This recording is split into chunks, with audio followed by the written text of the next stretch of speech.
மயிலாப்பூருங்கிற கிராமத்தில் பண்டு சிண்டுன்னு ரெண்டு அண்ணன் தம்பி குருவிங்க ஒன்றா ஒரே வீட்டிலையே சந்தோஷமாக வாழ்ந்துட்டு வந்துச்சாமா. அவங்களுக்குன்னு ஒரு சொந்தமாக ஒரு டீ கடையும் நடத்திட்டு வந்தாங்களாம்மா. டீ கடையில் எப்பயுமே கும்பல் வந்துக்கிட்டு தான் இருக்குமா. இவங்களும் டீயெல்லாம் போட்டு கொடுத்துட்டு இருந்தாங்களாம்மா. சந்தோஷமாக அவங்களோட வாழ்க்கையும் நடந்துக்கிட்டு இருந்துச்சாம்மா. அப்போ தான் திடீர்னு இவங்களை பார்க்குறதுக்கு ஊரில் இருந்து தம்பியோட ஃப்ரெண்டுன்னு ஒரு கழுகு வந்துச்சாம்மா.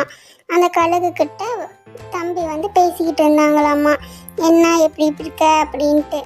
அதுக்கு அந்த கழுகு வந்து, எங்கள் வீட்டில் ஒரு சின்ன பிரச்சனை, நான் கொஞ்ச நாள் உங்கள் வீட்டில் வந்து இருக்கிறேன் அப்படின்னு கழுகு வந்து தம்பிக்கிட்ட வந்து கேட்டுச்சாமா. தம்பியும் சரி எங்கள் வீட்டிலே வந்து இரு, நாங்கள் 2 பேர் தான் அந்த வீட்லேயும் இருக்கோம், எங்களுக்கு எந்த பிரச்சனையும் இல்லை, நீ வந்து எங்கள் கூடயே தங்கிக்கலாம் அப்படின்னு தம்பி வந்து கழுகுகிட்ட சொல்லிச்சாமா. அந்த கழுகு வந்து சரி நான் இங்கே இருந்துக்கிறேன் அப்படின்னு அதுவும் வந்து சொல்லிச்சாமா. அப்புறமேட்டுக்கு சரி இதை பற்றி அண்ணா கிட்ட சொல்லலாம் அப்படின்ட்டு அவங்க 2 பேரும் முடிவு பண்ணி அண்ணாவை கூப்பிட்டு, அண்ணா இந்த மாதிரி கழுகுக்கு பிரச்சனையா நம்ம வீட்டில் வந்து இருக்கிறேன்னு சொல்லுது அப்படின்னு அண்ணாட்ட சொன்னாங்களா. அண்ணாவும் சரின்னு சொல்லிட்டாங்களாம்மா. அப்புறமேட்டுக்கு அண்ணா தான் வந்து எப்பயுமே போய் மாட்டு பண்ணையில் பால் வாங்கிட்டு வருவாமா. அதனால அண்ணா போய் வாங்கிக்கிட்டு கொண்டாந்து வீட்டில் வச்சு அதுக்கப்புறம் தான் பாலெல்லாம் எடுத்துகிட்டு போய் டீ கடைக்கு கொண்டு போய் கொடுப்பாங்களாமா. டீ கடை கொண்டு அண்ணா வந்து வச்சிருவாங்களாமா. தம்பி தான் அங்கே வந்து டீ கடையெல்லாம் பார்த்துக்கிறது எல்லாமே வந்து தம்பி தானாமா. வரவங்ககிட்டலாம் ஜாலியாக பேசிக்கிட்டு நிறைய பேர் வருவாங்கலாம். ரொம்ப சந்தோஷமாக போய்கிட்டு இருந்துச்சாமா. கொஞ்ச நாள் ஆனதுக்கப்புறம் கஸ்டமர்லாம் ஒவ்வொருத்தராக குறைய ஆரம்பித்தாங்களாமா. ஒருத்தர் குறைஞ்சாங்களாம், 2 பேர் குறைஞ்சாங்களாம். அதுக்கப்புறம் நிறைய பேர் குறைஞ்சிக்கிட்டே போனாங்களாமா. இவங்களாம் ரெகுலராக எப்பயுமே வாங்குறவங்களாமா. அதுக்கப்புறம் இவங்களாம் குறைஞ்சிட்டே போகிறாங்கன்ட்டு வீட்டில் வந்து யோசிச்சுக்கிட்டு இருப்பாங்களாமா. 2 பேரும் அண்ணனும் தம்பியும் வந்து, அண்ணா அந்த மாதிரி கடையில் எல்லாமே வியாபாரம் குறைஞ்சிட்ருக்கு, என்ன பண்ணுறது அப்படின்னு தம்பியும் அண்ணனும் யோசிச்சுக்கிட்டே இருப்பாங்களாமா. சரி நான் இதுக்கு வந்து ஒரு தீர்வு கண்டுபிடிக்கிறேன் அப்படின்ட்டு அண்ணன் வந்து தனியாக யோசிச்சுக்கிட்டே இருப்பாங்களாமா.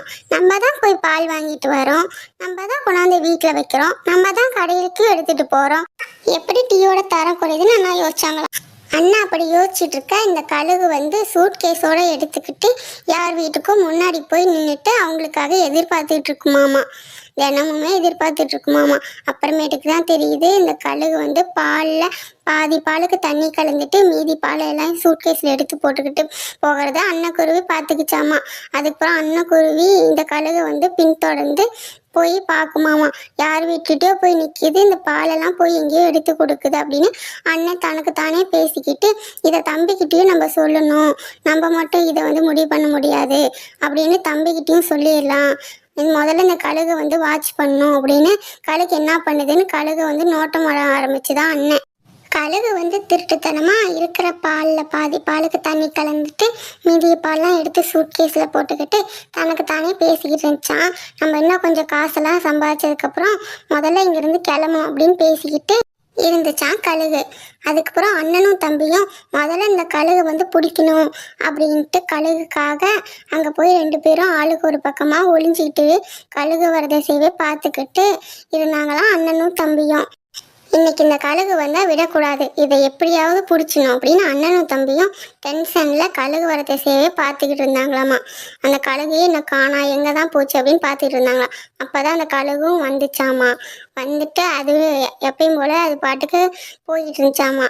அப்புறமேட்டுக்கு அண்ணனும் தம்பியும் முதல்ல இந்த கழுகு பிடிக்கணும் அப்படின்ட்டு வேகமாக போய் அதை பிடிச்சி சூட்கேஸை தனியாக பிரித்து எடுத்துட்டாங்களாமா.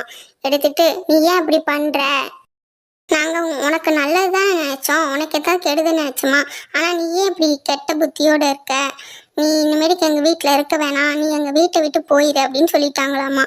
அப்புறமேட்டுக்கு அவங்க 2 பேரும் கடைக்கு வந்து எப்பயும் போல் நல்ல டீ போட்டு எல்லாத்துக்கும் கொடுக்க ஆரம்பித்தாங்களாமா. ஒவ்வொரு கஸ்டமராக வர ஆரம்பித்தாங்களாமா. பழையபடிக்கே இவங்க 2 பேர்த்துக்கும் சந்தோஷமாக இருந்துச்சான்.